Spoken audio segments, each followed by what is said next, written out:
Hola, ¿cómo están? Bueno, voy a armar este video para que la clase que después tengamos de cáncer de colon podamos por ahí hacerla como si fuera un poco más profunda, por decirles así, donde la idea es en esta parte virtual contarles lo que a mí me parece que son los estudios pivotales más importantes de cáncer de colon. Solamente algunos, hay un montón que me quedaron sin lugar, por decirlo así. Estos me parece que son por ahí los más importantes y cada uno voy a decir dos o tres cosas importantes y después la idea que si quieren profundizar con cada uno de estos trabajos, después uno los pueda leer. Creo que está actualizado al día de la fecha, me parece con los estudios más importantes, pero vamos a empezar desde los primeros estudios hasta lo que hay hoy y un poco interpreto todo lo que es el tratamiento de cáncer de colon metastásico como si fuera una ensalada, por decirlo así, y hoy la idea es ver los condimentos, qué es cada una de las drogas y qué estudios nos avalan a usar estas drogas, y después vamos a ver en qué caso uno elegiría cada una de estas en la clase presencial. Tengo voz un poco nasal porque todavía no me termino de recuperar del COVID, pero bueno. Entonces, vamos a ver en esto lo que son las drogas quimioterapias activas para cáncer de colon. Empezamos viendo las fluoropimidinas y empezamos con el primer estudio que es importante que recordemos. Estamos hablando de 1986, donde en este estudio lo que hacían era darle 5-fluoracilo, era 5-fluoracilo en bolo, sin leucovorina. em, y durante 5 días seguidos. Y después aquí empezamos a ver cómo esta va a ser la piedra angular de los siguientes tratamientos del cáncer de colon, donde vemos tasa de respuesta del 33%. O sea, con este esquema infusional en bolo, uno cada 3 pacientes tenía tasa de respuesta, y de ellos analizaban los pacientes que respondían a 5-FU tenían sobrevidas de casi 20 meses, donde bueno, había un 66% de pacientes que no respondían, y esos pacientes no respondedores, cuando uno ve las medianas de sobrevida, no llegaban a los 6 meses. Eso estamos hablando de hace muchos años atrás, ¿sí? Hoy las cosas son bastante distintas y las medianas de sobrevida son bastante distintas, que eso todo vamos a ver después en la clase presencial. Hoy solamente centrarnos en las drogas y su estudio pivotal. Entonces, este primer trabajo de una rama única, veíamos el 5-fluoracilo, una droga con buena tasa de respuesta. Y después aparecen lo que se llaman los moduladores bioquímicos.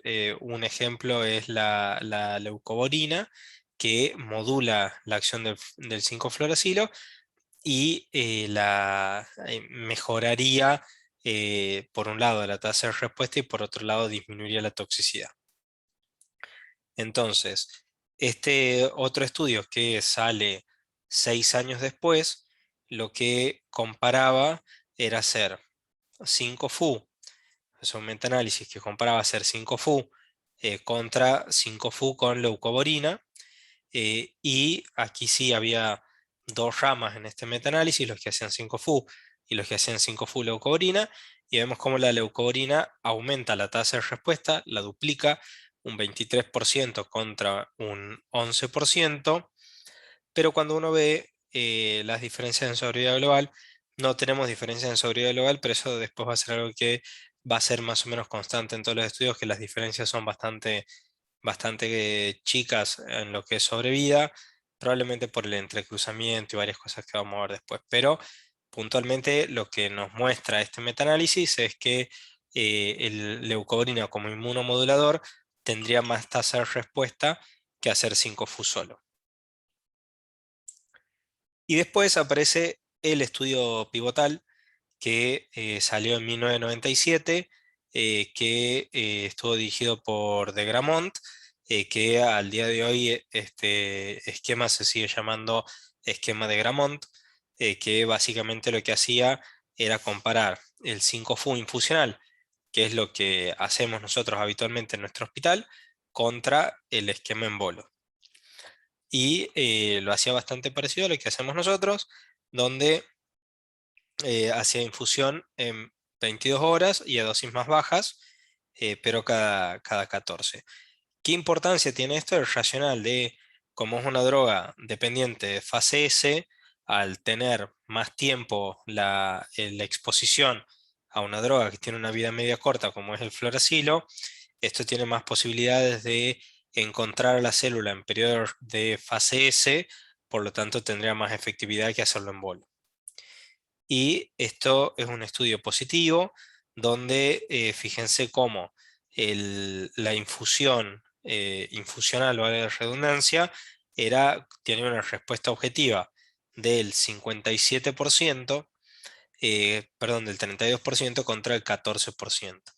O sea que duplicaba la tasa de respuesta, y cuando uno ve la sobrevida libre de progresión es distinta, casi 5 semanas más, o sea, tenía un beneficio de un mes, y cuando uno ve en sobrevida global también la diferencia es a favor de hacer esquemas infusionales y no en bolo, pero cuando vemos los test estadísticos, no llega a no llega a tener significancia estadística, pero probablemente sea por cuestiones metodológicas de la época, cantidad de pacientes y eso. Pero de esta forma uno posiciona el 5-FU infusional sobre el bolo, y que además también tenemos un perfil de toxicidad que no sé si uno puede decir que es menos tóxico, sino que tiene otros tipos de toxicidades distintas, pero un perfil de mayor seguridad, uno podríamos decirlo. Entonces, ¿cuándo nos va a quedar el esquema en bolo? La verdad que nosotros en el hospital no lo usamos, pero en algunos casos uno podría hacer, como por ejemplo 5-FU en bolo, como el esquema del Roswell Park, eh, pero en principio no encuentro un escenario habitual donde nosotros usemos esquemas en bolo y pasamos sí a usar infusional. Entonces, acuérdense, repasando hasta ahora, que este es el trabajo que me interesa que nos acordemos. El esquema infusional es superior en tasa de respuesta, en sobrevida libre de progresión, y tiene una tendencia a la mejoría en sobrevida global, con menos toxicidad hematológica y gastrointestinal. Y después aparece otra fluoropimidina, que es la capecitabina, y este estudio lo que hace es comparar capecitabina versus 5-FU-leucovorina, y aparentemente serían equivalentes, donde cuando uno ve las curvas son prácticamente iguales, donde tenemos lo que es PFS prácticamente igual, al igual que en lo que es sobrevida global. Un hazard de 1 y el otro de 1.03. Entonces uno podría usar equivalentemente 5-FU infusional versus capecitabina a 1250 miligramos cada 12 horas de a 1.14 con 7 días off, que es el esquema que usamos habitualmente. Y después, si bien no es en sí una fluoropimidina, tenemos al TAS 102, o Lonsurf es la marca comercial más común, que es un agente citotóxico oral, como la capecitabina, genera, al ser un análogo de los nucleósidos, por eso lo pongo aquí como si fuera dentro del grupo de las fluoropimidinas, pero también tiene otras potenciales targets, sobre todo también tiene cierta acción antiangiogénica. Entonces, en primera línea, para comparar con lo que veníamos hablando, la verdad que todavía no lo usamos en primera línea a TAS, pero está este estudio fase 2, que lo que hacía era hacer TAS-beva versus CAPE-beva, y el endpoint primario, que era PFS, es un estudio positivo donde hacer TAS beba aparentemente sería mejor que hacer cape-beba, y este estudio que salió publicado en 2020, ahora se está corriendo su estudio fase 3, donde son pacientes no candidatos a ser irino u oxali, donde uno hace cape-beba, que eso vamos a ver también en la clase después presencial. En este grupo de pacientes, TAS-beba versus cape-beba. Ese sería lo que por ahí después nos puede llegar a posicionar este trabajo al TAS en primera línea. Y después sí, es frecuente que lo usemos en tercera línea, donde vamos a tener dos trabajos importantes, que después si quieren pueden leer, que es el TERRA y el RECURSE, donde salieron publicados en 2015, que se tomaban día 1,5 y día 8,12 cada 28 días versus placebo, y eran pacientes bastante pretratados, habían hecho por lo menos 2 líneas previas, habían progresado a oxaliplatino, habían progresado a fluoracilo, eh, a un antiangiogénico y a un anti-EGFR. Y es un estudio que es positivo en sobrevida global, donde hay un beneficio en sobrevida de casi 2 meses. Si bien no es la panacea, pensar que son pacientes muy pretratados y un poco como uno dice, bueno, estamos llegando al final de las líneas terapéuticas, ¿no? Entonces, cabe destacar que es un estudio positivo y es una opción que tenemos hoy en tercera línea. Sí, tiene un porcentaje alto de toxicidad.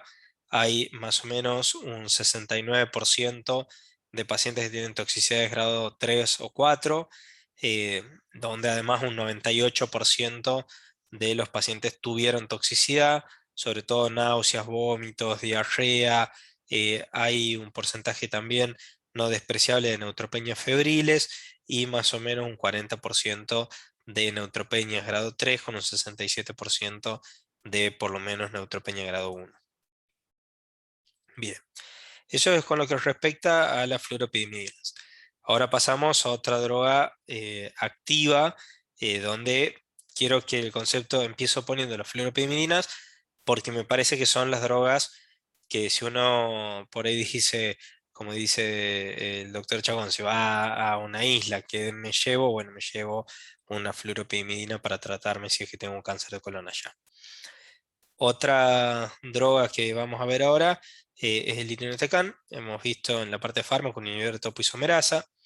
Y aquí aparece este estudio que me parece que es uno de los estudios pivotales publicado en Lancet en el año 2000, donde aparece Folfiri comparándose contra 5-FU leucovorina, que esto también son pacientes en primera línea.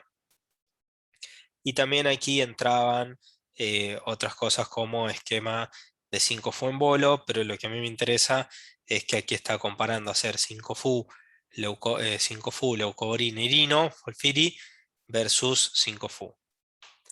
Eh, Como cosa importante, aumenta un 18% la tasa de respuesta, es un estudio positivo y además aumenta la sobrevida libre de progresión y también aumenta la sobrevida global en casi 3 meses, ¿sí? O sea que es un estudio positivo y de esta forma uno posicionaría a Folfiri en primera línea a partir del año 2020. Sí, obviamente tienes más diarrea, un 44% versus 27 y un 30 versus un 4% de neutropenia. Y después aparece este otro estudio donde lo que comparaba era en hacer el 5-fluoracilo más menos irinotecan, un estudio parecido al otro, pero no había tantas ramas. Este así es un estudio fase 3. Aparece vuelta Van Custen, que es uno de los principales autores que vamos a ver de los trabajos de digestivo.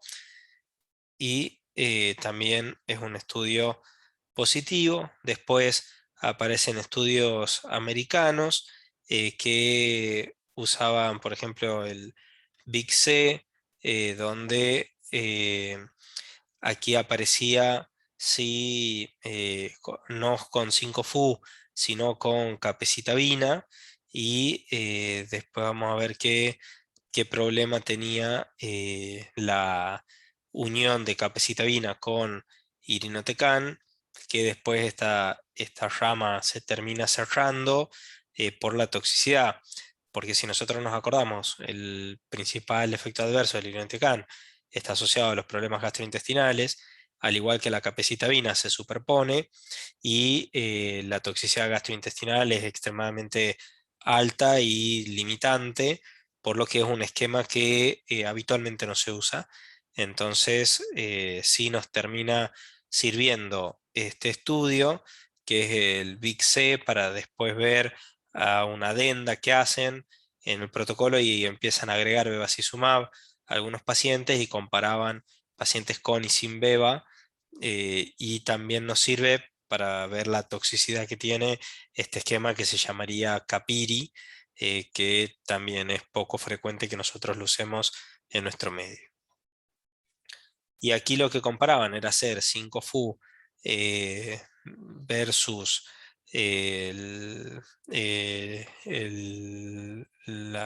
perdón, hacer FOLFIRI versus el 5-FU infusional, y claramente aquí los beneficiados, digamos, eran FOLFIRI y FOLFIRI-BEVA, con sobrevida libre de progresión mayor de 7,6 contra 6 meses, 1,6 meses mejor hacer el 5-FU infusional versus hacer el 5-FU en bolo.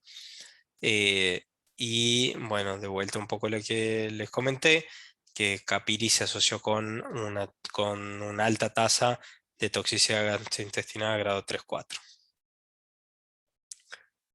Después aparecen algunos trabajos como este, que es el ACCEPT, donde por ahí insisten por todas las ventajas que tiene hacer esquemas ambulatorios, donde no tenías que internar al paciente, de modificar el capiri bajando las dosis de los medicamentos versus folfiribeva, y la verdad que cuando uno ve las ramas, la verdad que toca el uno.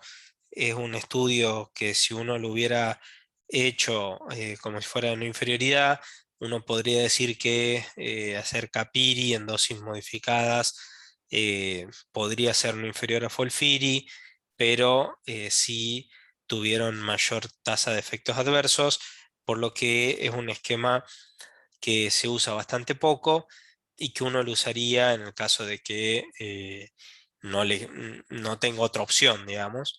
Podría tener esta opción de hacerlo con dosis modificadas. Es una alternativa y hay que tener muchas precauciones, sobre todo en nuestra población, que son pacientes ancianos, así que la verdad no es un esquema que uno sugiere, pero bueno, dejo este estudio pivotal si lo quieren leer, es un estudio interesante.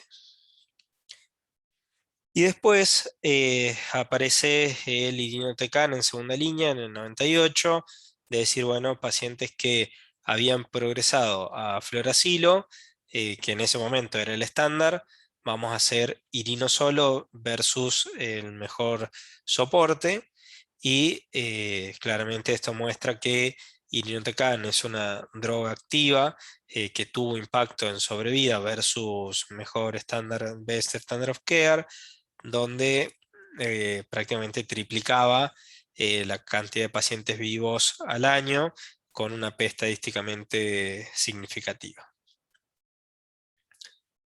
Y después dicen, bueno, vamos a comparar hacer irino cada 21 días versus hacer irino semanal con 2 semanas off.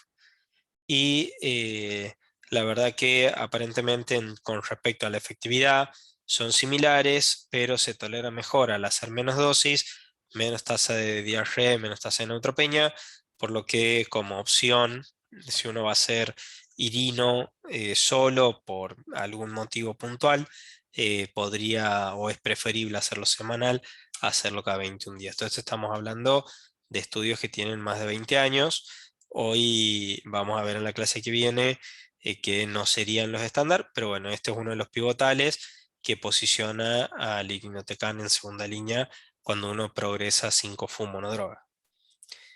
Después aparece el oxaliplatino, donde aquí comparamos en primera línea el esquema de Gramont, o sea 5-FU infusional, versus Folfox 4, un estudio bastante simple, donde vemos que hacer Folfox 4 tiene impacto en tasa de respuesta, que es 50% versus 22%, significativo, y también por otro lado tiene beneficio en sobrevida libre de progresión, sin demostrar beneficio en sobrevida global, pero con una tendencia hacia el beneficio, con un beneficio de casi un mes y medio. Obviamente, el hecho de agregar una droga aumenta toxicidad, pero son toxicidades manejables, donde sí la tasa de neuropatía es importante, que el 5-FU no da neuropatía, por lo tanto es obvio que va a ser mayor en Folfox, al igual que genera más neutropenia por el hecho de estar usando un platino.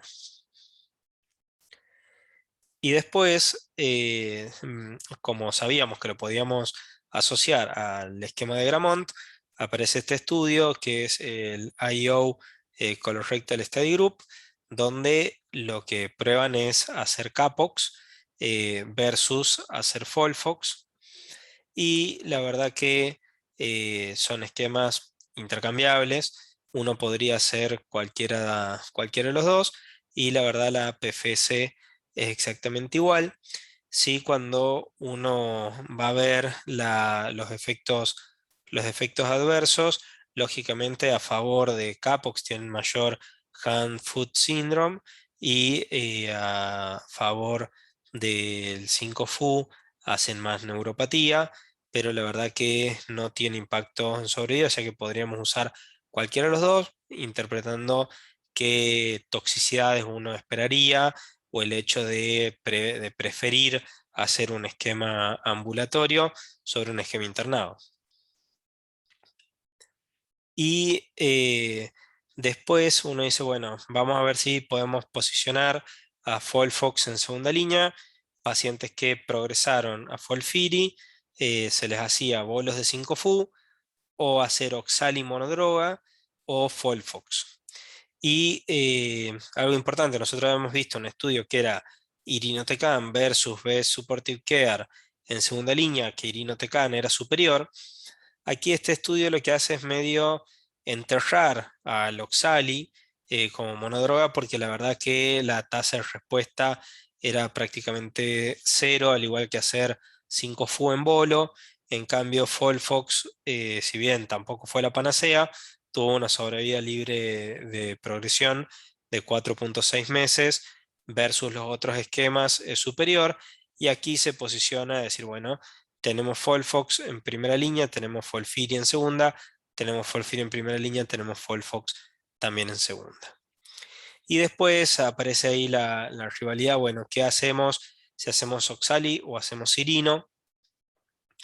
Y aparece este estudio, fase 3 italiano, que lo que hacía era comparar Folfiri contra Folfox, o sea, las dos primeras líneas que teníamos en ese momento, y cuando uno ve las curvas son exactamente iguales, o sea, no se sacan ventaja uno sobre el otro en lo que es tasa de respuesta, en lo que es sobrevida, o sea que uno podría usar lo que quiera en primera línea, cualquiera de los dos esquemas son válidos. Ahí está la curva también de sobrevida global, que se ve que claramente están cabalgadas una sobre la otra. ¿Y de qué depende? ¿Qué elijo? Básicamente de la toxicidad que quiero, donde si el paciente no va a soportar la neurotoxicidad, voy a elegir irino. Si creo que el paciente no va a tolerar la diarrea o todos los síntomas gastrointestinales, o la alopecia, me orientaría más a hacer Folfox. O también por usos y costumbres, nosotros habitualmente en nuestro centro empezamos con Folfox por una cuestión más de costumbre, que porque pensemos que uno sea mejor que el otro. Y después aparece este estudio que es interesante, que lo que decía era, bueno, la piedra angular habíamos visto hasta este momento era el 5-fluoracilo. Y este estudio lo que quería hacer era desterrar el 5-fu y compararlo con irinoxali, la combinación, o versus Folfox o versus irino y 5-fluoracilo en bolo. Y la verdad que Folfox fue superior a Irox, por lo que siempre, y este estudio refuerza, en primera línea el esquema que uno elija debería estar basado en una fluoropimidina y después elegir si quiere hacer oxali o quiere hacer irino, o ahora vamos a ver que también podemos elegir hacer las dos cosas, pero siempre en primera línea una fluoropimidina. Y después decimos, bueno, perfecto, en primera línea son iguales los dos, pero ¿y cómo será la secuencia? ¿Habrá diferencia si hago primero Folfiri y después Folfox, o si hago Folfox y después Folfiri? Y aparece este estudio que es el HERCORE, que la verdad se plantea esto, un estudio bastante simple, con dosis que habitualmente nosotros utilizamos, y la verdad que nos sigue diciendo que es lo mismo, elijan la secuencia que uno quiera, la sobriedad global es exactamente igual en las dos y las toxicidades va a ser la de cada uno de los esquemas que vayamos eligiendo. Bien, y después aparecen este otro esquema, este otro estudio que lo traigo, que la verdad que es solo porque es uno de los históricos y después porque a mí me gusta el Fire 3, pero que lo vamos a ver en la clase, eh, pero lo traigo porque tenía ganas de ponerlo, punto. Que este esquema lo que hacía era comparar irinotecan con fluoracilo, o sea, Folfiri, versus Irox, o sea, irinotecan, oxaliplatino, y Irox no fue superior a Folfiri, por lo que terminamos de desterrar a la combinación de irinoxali sin la fluoropimidina en primera línea. Y después aparece el triplete, que vamos a hablar mucho más y vamos a ver metaanálisis y todo lo que es triplete en la clase presencial, pero el hecho de combinar oxaliplatino, irino y 5-fluoracilo, cosas muy puntuales, después lo vamos a ver mucho más conceptual a esto, pero primero tienen que ser pacientes que tengan buen performance, que se puedan bancar el triplete. Después que estemos pensando que sean tumores biológicamente muy agresivos, que después vamos a ver cuáles son, que ahora no nos interesa, hoy estamos viendo solamente los ingredientes de la ensalada, después veremos qué hacemos con cada ensalada. Después, si es que al triplete, qué anti-target o qué antiangiogénico o EGFR le podemos agregar. Después también es importante pensar que vamos a elegir estos esquemas cuando queremos más tasa de respuesta, porque querramos operar al paciente, por ejemplo, o cuando querramos tener impacto en sobrevida libre de progresión o sobrevida global, asumiendo que este esquema tiene mayor toxicidad.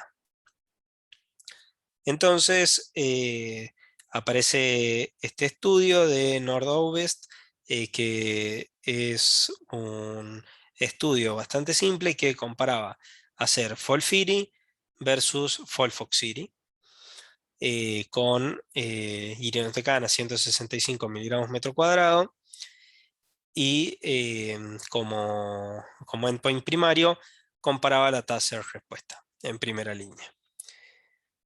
Como cosa importante es que aumentó mucho lo que son los efectos adversos grado 3-4, un 50% de los pacientes hacían neutropenia. Después, como estamos comparando un esquema con y sin oxaliplatino, obviamente Folfoxiri va a tener neurotoxicidad y fíjense que casi duplicaba la probabilidad de tener neutropenia febril y duplicaba también la posibilidad de tener diarrea grado 3-4, que si bien no era un estudio para comparar toxicidades, no dio estadísticamente significativo algunas cosas, pero claramente es un esquema que es más tóxico. Pero si bien es un esquema que es más tóxico, Fíjense que tenemos un 66% de tasa de respuesta contra un 41% de tasa de respuesta, o sea, sin tocarse los intervalos de confianza, por lo que claramente es un estudio que es un estudio positivo y que alcanza su outcome primario, donde vemos que tiene impacto en sobrevida libre de progresión y también es un esquema que tiene impacto en sobrevida global. Entonces, después vamos a ver en la clase a qué paciente nosotros le vamos a ofrecer tripletes y a qué paciente le vamos a ofrecer duplete, por decirlo así, que principalmente va a depender de los análisis de subgrupos de estos trabajos que no vienen al caso. Después, si ustedes quieren verlos y estudiarlos, lo pueden hacer. Después aparece este estudio que es el TRIBE2, que en realidad es un estudio medio extraño, porque primero estaba el TRIBE1, después hacen una adenda, aparece el TRIBE2 y eh, empiezan a agregar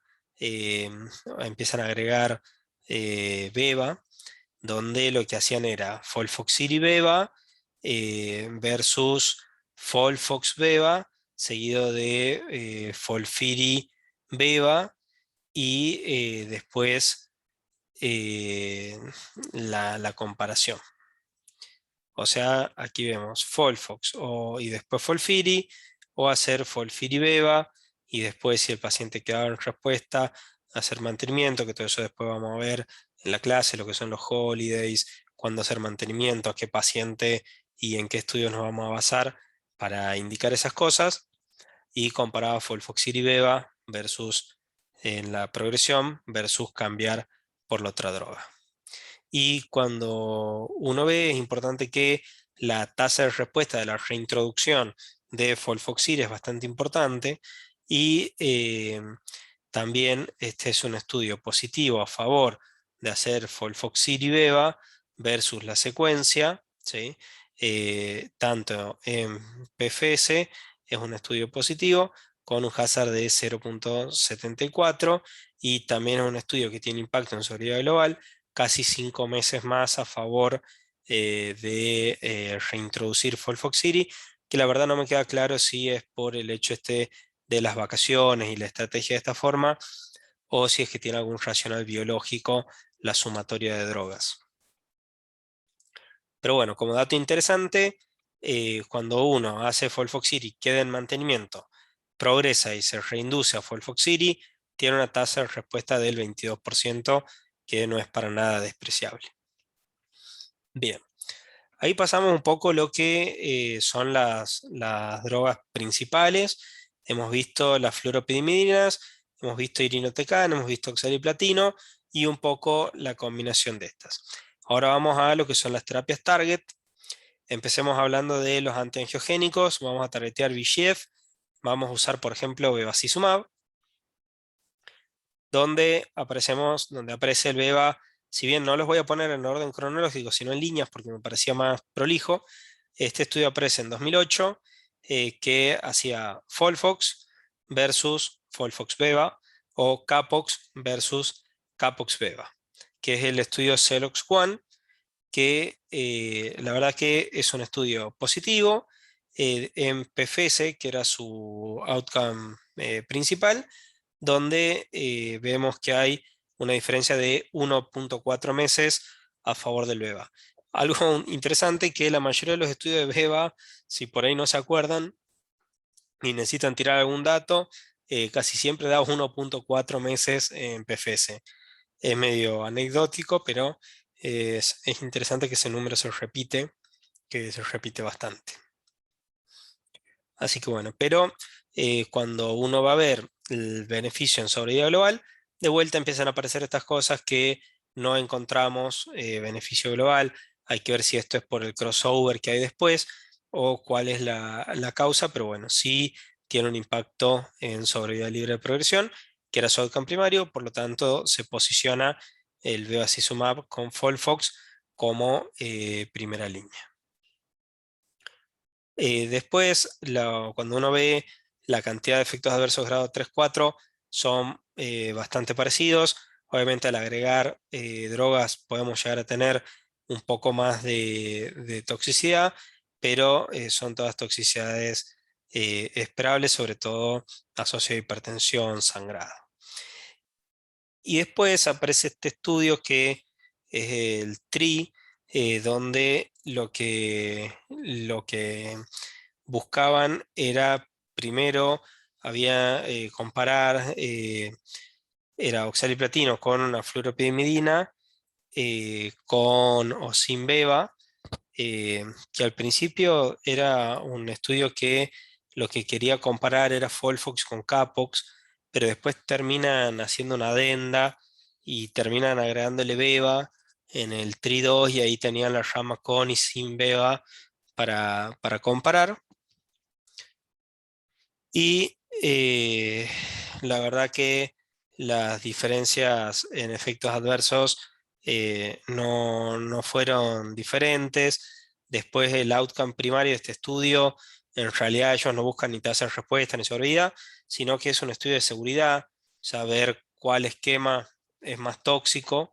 La verdad que en cuanto a toxicidad, son muy similares. Lo que es Capox de a lo que es Folfox, lo que es con beba y lo que es sin beba, pero cosas que sabemos, el bevacizumab da sangrados, de hipertensión, puede dar casos de perforación intestinal o eventos tromboembólicos, nos reafirma un poco el perfil de toxicidad o el perfil de seguridad del bevacizumab. Bien, y después habíamos hablado de este estudio, que lo vuelvo a traer, que era el que habíamos dicho que Capiri era más tóxico. Después hay una adenda en este estudio donde agregan bevacizumab. Entonces, cuando uno compara hacer FOLFIRI-beva versus FOLFIRI en primera línea, es un estudio que es positivo en sobrevida libre de progresión de 11,2 contra 7,6 y también en este caso sí dio beneficio en sobrevida global hacer FOLFIRI-beva versus FOLFIRI. Por lo tanto, cualquiera de las dos primeras líneas que teníamos hasta ese momento, que era FOLFOX o FOLFIRI, se le puede agregar el bevacizumab. Y después, este estudio eh, randomizado lo que hace es hacer Folfiri-beva versus Folfox-beva, porque uno dice, bueno, teníamos estudios que decían que era lo mismo sin el beva, bueno, vamos a ver si agregarle beva a alguno de los dos esquemas tiene beneficio. Estudio publicado en 2016 y nos vuelve a mostrar lo que nos habían mostrado los estudios anteriores, que hacer Folfiri o hacer Folfox, la verdad que son equivalentes. Las curvas están prácticamente pegadas una sobre la otra, o sea que elegí el esquema que tengas ganas, Folfiri-beva o Folfox-beva, es lo mismo. Sí, son equivalentes, elegí según la toxicidad que uno quiera o la preferencia del centro, pero bueno, puede agregar el antiangiogénico en primera línea en cualquiera de los dos esquemas. También cuando uno ve las curvas de sobrevida global, son exactamente iguales con un hazard de prácticamente 1. Y después tenemos el antiangiogénico con el triplete, que uno dice, bueno, podemos hacer Folfoxiri-beva versus Folfiri-beva, que es el estudio TRIBE, que después lo vamos a ver mucho más profundidad, porque es un estudio muy, muy importante. Sobre todo nos habló un montón de cosas, nos enseñó un montón de cosas del triplete. Pero ahora lo traigo solo para ver el tema del antiangiogénico y también como uno de los estudios pivotales que si quieren pueden leer antes de la clase presencial. Este estudio hacía Folfoxiribeva versus Folfiribeva y además le estudiaron un montón de cosas como RAF, BRAF, o sea que nos dio un montón de información. Y este estudio nos vuelve a demostrar que el triplete es mejor que hacer dos drogas con respecto a impacto en sobrevida global, un estudio positivo, y de esta forma se instala en primera línea bevacizumab, lo podemos usar con lo que quieran, con Folfox, con Folfiri o con Folfoxiri. Bien. Y ahí uno dice, bueno, beba lo podemos usar siempre en primera línea y ahora aparece segunda línea como cuestión esquemática. Cuando les aparezca ahí el 2 es que estamos hablando de segunda línea, ese 2 que me gustó de Google. Entonces ahí aparece el concepto, spoiler, eh, pacientes que hicieron beba, uno puede seguir haciendo beba en segunda línea. Punto. Ahora vamos a ver en qué evidencia nos basamos para hacer esta afirmación. Entonces, tenemos este estudio que es el ML18147, que era en pacientes que habían hecho primera línea beba, volver a exponerlos a beba versus no hacerle beba. Muy, muy simple el estudio. Y es un estudio positivo que hacer quimio sola en segunda línea versus hacer quimio más beba es un estudio que es positivo en sobrevida global, y de esta forma se aprueba mantener el beba después de la progresión a bevacizumab, donde, fíjense, si bien las tasas de respuesta son bastante pobres, aumenta la tasa de respuesta, aumenta la sobrevida global, 1.4 meses aparece de vuelta, y también tiene beneficio en sobrevida libre de progresión. Entonces, estándar a la progresión a beba que hacemos en segunda línea, seguimos con beba. Bien. Y después aparecen puntualmente de decir, bueno, pacientes que habían progresado a FOLFIRI, vamos a hacerle FOLFOX con beba. Y fíjense, en este estudio lo que teníamos la rama A era hacer FOLFOX con beba, la rama B era hacer FOLFOX solo y la rama C era hacer bevacizumab solo, que claramente el mayor beneficio era hacer FOLFOX beba, ¿sí? A pacientes que habían progresado a FOLFIRI. Bien, después otro anti-VEGF que tenemos, perdón, es ramucirumab, el antiangiogénico de Lilly, que en cáncer de colon nos va a aparecer en segunda línea, gracias al estudio RISE, que lo que hacía era hacer FOLFIRI ramu en pacientes que habían progresado a FOLFOX-beva. Y como todavía no estaba el concepto de hacer beba beyond progression, en ese momento uno, cuando progresaba a FOLFOX beba, hacía FOLFIRI y comparaban y hacían RAMU FOLFIRI versus FOLFIRI solo, y es un estudio positivo en sobrevida global, por lo que también es una opción válida en vez de hacer beba. Si uno quiere hacer RAMU, lo podría hacer. Y después aparece el regorafenib, que si bien no es puramente un anti-VEGF, sino que es un inhibidor de tirosinquinasa, PAN inhibidor, que tiene actividad antiangiogénica, lo pongo aquí, y como teníamos el 2 copado, aquí les aparece el 3 copado como una opción en tercera línea para cáncer de colon. El estudio en el que nos basamos es el CORRECT, que lo que hace es dar regorafenib por 21 días, una semana de descanso cada 28, versus soporte. De vuelta aparece Eric Van Kusten, como la mayoría de los trabajos, y es un estudio positivo en sobrevida global.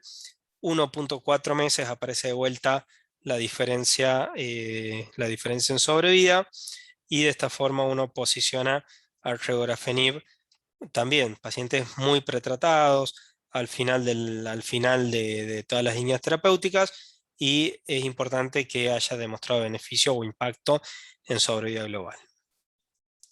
El tema que la toxicidad del regorafenib es bastante importante, entonces aparece este estudio, que es un estudio fase 2, que es el RE2, donde lo que hacen es empezar con la mitad de la dosis y empezar a aumentar la dosis hasta la tolerancia, y de esa forma se vio que el darlo de esta forma tiene mayor tolerancia y tendría mayor impacto al tener menor toxicidad. Bien. Saliendo de los anti-VEGF, que después vamos a ver un montón de cosas de las nuevas combinaciones con regorafenib que se vienen y un montón de cosas súper interesantes. eh, lo vamos a ver mucho en la clase. Vamos a ver todo lo que es ahora target anti-EGFR, donde empezamos hablando de cetuximab para cosas muy rápidas. Acuérdense de las vías MAP quinasa, que el Epidermal Growth Factor activa a estas vías. Entonces, cualquier mutación en estas vías que activen la cascada por debajo del receptor va a ser un mecanismo de resistencia a la inhibición del EGFR. ¿Por qué? Porque por más que bloquee a este nivel el receptor, si aquí está mutado, la activación va a ser por debajo y de esa forma va a ser resistente a las drogas. El tema es que cuando empiezan a desarrollarse estas drogas, eso todavía no lo sabíamos, entonces uno no estudiaba el estatus de mutación de esto y vamos a ver la implicancia que tiene en los estudios no tener en consideración estas cosas. Entonces, primer estudio importante, pivotal, que tenemos que tener en la cabeza, el OPUS, que es un estudio de 2009, que lo que hacían era, vamos a darle FOLFOX y vamos a darle FOLFOX versus Cetuxi, o sea, FOLFOX contra FOLFOX Cetuxi. En primera línea, y ellos sí veían si tenían KRAS o BRAF, pero podían entrar todos, y el endpoint primario era sobrevida libre de progresión. Cuando uno ve la cantidad de RAS mutado, vemos que era un porcentaje alto de pacientes que eran RAS mutado, por lo que uno interpretaría que el cetuximab en la mayoría de los pacientes no estaría teniendo ninguna actividad. Y por eso es un estudio que es negativo. Probablemente el estudio negativo está dado por la selección de pacientes, donde la mayoría eran mutados, por lo que eh, solamente le estaba generando la toxicidad del Cetuxi y ningún beneficio. Y después aparecen estudios posteriores con análisis que no estaban preespecificados, donde ellos analizaban en la población KRAS wild type y veían que esa población tenía muy buenas tasas de respuesta, aparentemente mayor impacto en sobrevida libre de progresión. Entonces aparece en 2018 el Taylor, que es un estudio donde sí, mucho más inteligente, solamente podían entrar pacientes con RAS wild type y se dividían en FOLFOX Cetuxi versus FOLFOX. Y cuando uno analiza este estudio, la tasa de respuesta es mayor al hacer FOLFOX Cetuxi, la sobrevida global es mayor y también la sobrevida libre de progresión. Por lo tanto, este estudio posiciona el Taylor al FOLFOX Cetuxi como primera línea. Hay un montón más de estudios, pero solamente elijo algunos pivotales que me interesan a mí, pero por ahí después, no sé, en la clase me pueden decir, no, pero también está tal otro estudio. Bueno, no importa. Estos son los que me interesa que les queden grabados. Y después uno dice, bueno, con FOLFOX me sirve en primera línea cuando el KRAS es wild type y aparece este estudio que aparece vuelta mi amigo Van Kusten de lo que es el estudio que probablemente lo conozcan, que es el estudio Crystal, que hacían Cetuxi con FOLFIRI versus FOLFIRI y después la actualización según el estado mutacional. Entonces, lo que, lo que hacen en este estudio publicado en 2009, FOLFIRI, como lo conocemos, versus FOLFIRI Cetuxi. Aquí podían entrar cualquiera, tengas o no tengas KRAS, y sí lo analizaban. Y fíjense que este estudio, cuando uno ve los pacientes que eran la población general, es un estudio que les da positivo estadísticamente, pero clínicamente la verdad que es irrelevante. Y cuando ven cuando comparan la PFS de hacer FOLFIRI Cetuxi versus FOLFIRI en pacientes wild type, ahí es donde sí realmente uno ve un beneficio y probablemente les haya dado global por la ventaja que uno tenía de estos pacientes. Después, cuando sale la actualización del Crystal en 2015, los autores dicen que claramente había mucha diferencia en lo que los que eran KRAS mutantes de lo que eran wild type, y que el cetuximab no tendría beneficio en pacientes con mutación de KRAS, y de esta forma se posiciona a FOLFIRI y Cetuxi en primera línea en pacientes con KRAS wild type. Después vamos a ver que salen estudios retrospectivos, metaanálisis y varias cosas importantes, que hay un subgrupo de pacientes que son a los que les vamos a indicar este tratamiento, que eso lo vemos después en la clase presencial. Y fíjense aquí cómo las curvas, cuando uno ve lo que son los KRAS mutantes, las curvas están solapadas. En cambio, cuando uno ve los que son KRAS wild type, sí, la curva amarilla se separa de la curva celeste. Bien. Y después aparece el estudio EPIC, que el estudio EPIC posiciona de decir, bueno, si vengo de FOLFOX y progresé, ¿te puedo dar Cetuxi en segunda línea? Y comparaba Irino Cetuxi versus Irino, que era una opción a la progresión. Esto estamos hablando de segunda línea, hacer Cetuxi si es que en primera hiciste FOLFOX más menos Beva. Y es un estudio que es positivo, pero cuando uno ve las curvas no tiene impacto en sobrevida, que de vuelta aparecen estos conceptos de que son impactos en sobrevida libre de progresión, mayor tasa de respuesta, y cuando uno ve la sobrevida global, probablemente por el entrecruzamiento y esas cosas, no haya beneficio, pero cuando uno ve lo que es PFS, sí ve cómo las curvas se separan, y de esa forma se posiciona Irino Cetuxi en segunda línea en pacientes progresados a FOLFOX.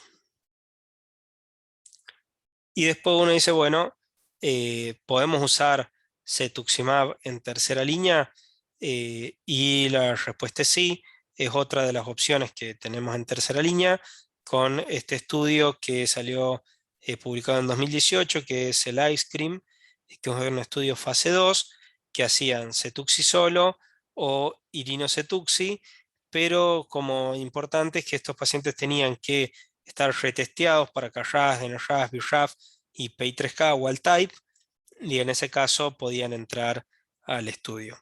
Y cuando uno ve que hacer Cetuxi es una opción, pero aparentemente es superior hacer Irino-Cetuxi en lo que es PFS con respecto a hacer Cetuxi monodroga.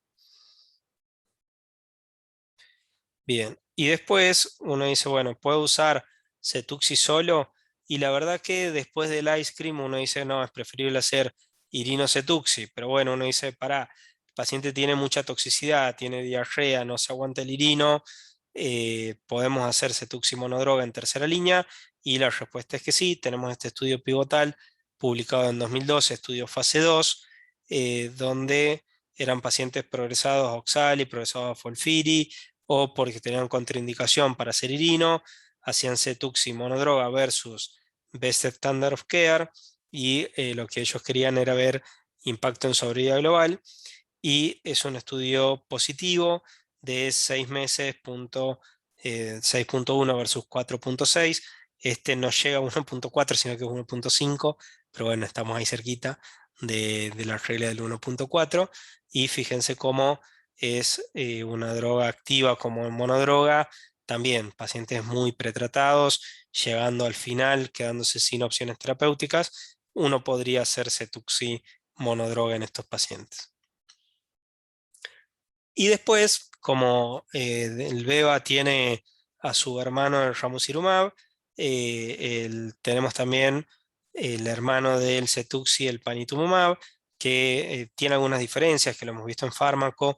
Cetuxi Company, uno es humanizado, son todas cosas que ahora no vamos a repetir, pero sí es importante que también tenemos evidencia para usar PANI, que es el estudio PRIME, que lo que hacían era FOLFOX versus FOLFOX panitumumab, y el outcome era sobrevida libre de progresión.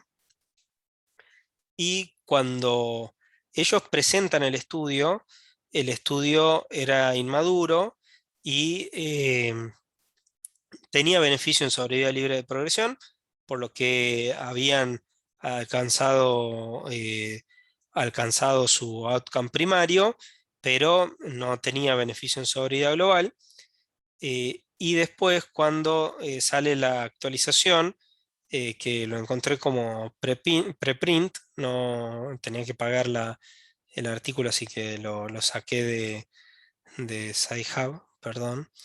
Em, Ahí fíjense cómo sí tiene beneficio en sobrevida global con un hazard de 0.38, hacer panitumumab FOLFOX versus hacer FOLFOX solo en primera línea. Por lo tanto, se codea junto con FOLFOX Cetuxi o FOLFOX Pani. Uno podría hacer cualquiera de las dos cosas en primera línea, siempre y cuando el KRAS sea wild type. Y después uno dice, bueno, ¿podemos usar panitumumab en segunda línea? Y la respuesta es sí. A través de este estudio, que es el estudio Peters, que lo que hacía era en segunda línea FOLFIRI-PANI versus FOLFIRI solo en pacientes que habían progresado a FOLFOX, Beva la mayoría, y tiene beneficio en PFS hacer FOLFIRI-PANI que FOLFIRI solo. Una diferencia de 4.9 versus 6.7 meses en PFS. Y nos queda PANI, como teníamos Cetuxi en tercera, sí, es una opción, donde lo que podemos usarlo es como agente simple, donde la verdad que este es un estudio versus supportive care, donde aquí intentaban también hacerlo para todos los KRAS, pero bueno, el mayor beneficio es en KRAS wild type, en PFS de 3.1.7 meses. La verdad que es bastante marginal el beneficio clínico, pero bueno, es una opción hacer panitumumab monodroga, llegando al final de las opciones terapéuticas.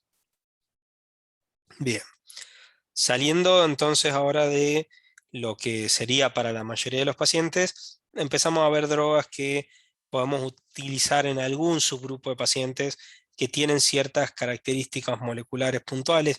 Si bien los anti-GFR también van a ser para solo un subgrupo de pacientes, ahora estamos hablando de un subgrupo mucho más chico, que son los pacientes con mutación de BRAF, que vamos a ver en la clase las características que tienen estos pacientes, la agresividad de los tumores, varias cosas importantes. ¿Qué hacemos o qué drogas tenemos como inhibidor de BRAF? Como spoiler, no vamos a tener ningún inhibidor de BRAF en primera línea todavía, siempre vamos a empezar a hablar en segunda línea. Entonces tenemos este estudio que es de Tabernero, que también aparece siempre en la lista de los trabajos junto con Van Custen, que este es el Beacon, que es un estudio bastante interesante que se hacía en pacientes que habían progresado a una primera línea, se inhibía arriba EGFR con cetuximab y se inhibía BRAF con encorafenib. Y en realidad este estudio tenía, además de lo que sabíamos de melanoma, también la inhibición además de BRAF, inhibir hacia abajo, inhibir MEK con binimetinib, que eso le vamos a llamar triplete, después doblete y después la rama control era hacer folfiricetuxi o irinocetuxi, lo que elija el grupo investigador. Cosa importante, estadísticamente este estudio no estaba diseñado para comparar o todavía no tenía la madurez suficiente para comparar doblete contra triplete, pero igual lo hicieron. Y cuando uno ve beneficio en sobrevida, claramente hay beneficio en sobrevida de inhibir BRAF versus el estándar, donde la mediana en sobrevida es mucho mayor, es 3,6 meses mayor al hacer la inhibición, con tasa de respuesta del 2% contra el 20%, o sea, 10 veces más tasa de respuesta. La verdad que hoy esto se posiciona como estándar.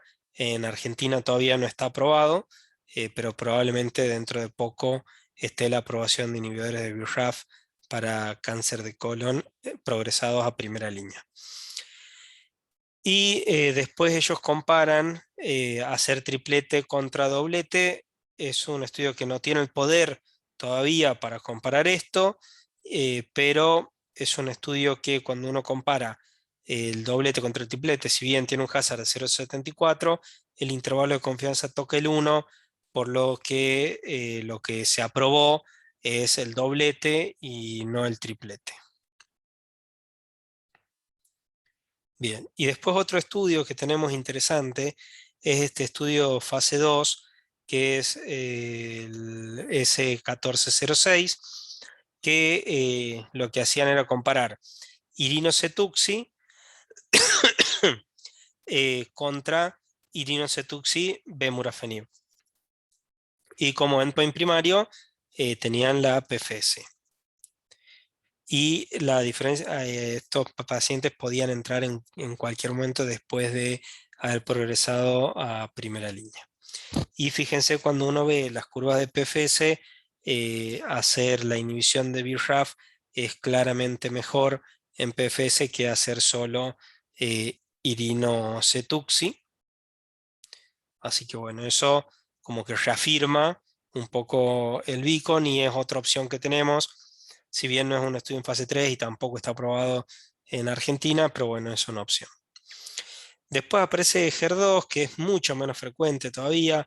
Imaginémonos que BRAF depende de la serie, está entre un 4 y un 15%, HER2 es menos del 1%, pero se presentó en ASCO de 2020 el Destiny Colorectal Cancer 01, que es un estudio fase 2, donde hay distintas cortes. Se analizó la primera corte, que son pacientes con inmunistoquímica de 3 cruces o 2 cruces con FISH confirmado, y el endpoint primario, como la mayoría de fase 2, está hacer respuesta. Y la mayoría de estos pacientes había entrado haciendo 2 o más líneas previas, o sea, a partir de tercera línea, y había pacientes que estaban muy, muy pretratados, y la verdad que cuando uno ve las tasas de respuesta le llama muchísimo la atención, que es muchísimo lo que es control de enfermedad, donde hay muy pocos pacientes con progresión. Si bien son 53 pacientes, son muy pocos los que progresan, y la tasa de respuesta es muy, muy alta, con una tasa de control de enfermedad del 83% en este subgrupo de pacientes. La verdad que es un estudio muy, muy interesante y que uno está a la espera de los resultados de fase 3 de esta droga, trastuzumab, para cáncer de colon, que probablemente se vaya a posicionar cuando salga o tengamos más evidencia de estas cosas. Después hay un montón más de estudios que no los he puesto, el Heracles, hay un montón, pero el Montanier, pero bueno, traigo este que es el Matt Pideway, que es Trastupertu, en también un estudio basket y fíjense que si bien no tiene las tasas de respuestas tan interesantes como el Destiny, también es una opción hacer Trust to Pertu en estos pacientes, que es un poco lo que replica también el estudio Montaner, pero bueno, me parecía mucho para algo tan poco prevalente. De última, si queda alguna duda, después la vemos en la clase. Y aquí, bueno, uno ve las curvas, la verdad que sobrevidas en pacientes muy, muy pretratados, una sobrevida global de 11 meses, la verdad que es mucho, entonces es una vida que uno tiene que tener en consideración y que a la larga va a terminar siendo de la misma forma que testeamos CARRAS, que testeamos BRAF, deberíamos también empezar a pensar en testear amplificación de HER2. Bien. Después, pasando a otro grupo totalmente distinto, vamos a ver inmunoterapia, que la inmunoterapia está reservada para un subgrupo donde tenemos un biomarcador de respuesta, que creo que es un buen biomarcador, que es la inestabilidad microsatelital, que más o menos un 5% de los pacientes en el escenario avanzado van a ser inestables. Vamos a ver en la clase después que en el escenario adyuvante es mucho más alto, pero bueno, en lo que es avanzado, aproximadamente un 5% de los pacientes se van a beneficiar con estas terapias, donde he traído dos estudios nada más que me parecían pivotales, que claramente el Keynote 147, estudios que cambia la práctica clínica en primera línea, Pembro versus lo que el investigador quiera, Folfox, Folfiri, Beva, Cetuxi, no importaba. Estudio que endpoint primario era DFS, tenían que tener inestabilidad y fíjense lo impresionante de este trabajo es, primero que la mayoría de los pacientes después de haber progresado en primera línea recibían inmuno. Fíjense, este aplanamiento de las curvas es algo que llama extremadamente la atención, que a 2 años hay un 48% de pacientes que no progresaron.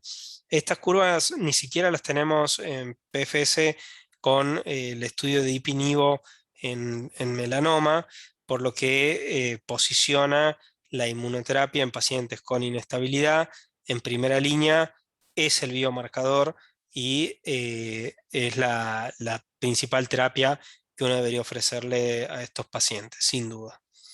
La verdad que las diferencias está claro entre las curvas.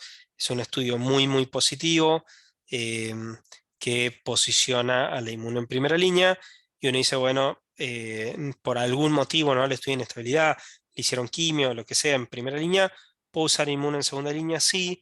El aval que tenemos es un estudio en fase 2, que es el Checkmate 142, que lo que hacía era nivo-IPI, en segunda línea en pacientes también con inestabilidad, con cáncer de colon, y pasa lo mismo, vemos estas curvas espectaculares, donde ya este es la última actualización, a 48 meses hay un 70% de pacientes que siguen vivos, y a 48 meses hay más o menos un 53% de pacientes que siguen sin progresar. Las medianas de PFS todavía no se alcanzaron. La verdad que tanto Pembro en primera línea o Ipi-Nivo en pacientes progresados son opciones totalmente válidas. Y después también, que no los traigo aquí porque lo hemos visto sin fines de veces, todo lo que son aprobaciones diagnósticas para inestabilidad también podríamos usarlo. Pero bueno, esto es puntualmente estudios o ensayos de colon. Bien, paremos de sufrir. Sé que es una ensalada de trabajos, véanlo por ahí al video un par de veces, así algo les queda, pero bueno, la idea es que después veamos en la clase y saquemos todas las dudas que tengamos, y de ahí sí empezar a ver qué hacemos en primera línea, qué hacemos en segunda, qué paciente le ofrecemos cada cosa, y varios escenarios posibles, qué hacemos con el paciente oligometastásico, cómo manejamos las metástasis hepáticas. Todo eso es un poco la idea de, al tener en la cabeza los estudios pivotales y que todos hablemos el mismo idioma, poder hacer un poco más interesante o llevadera la clase general. Así que bueno, listo, gracias.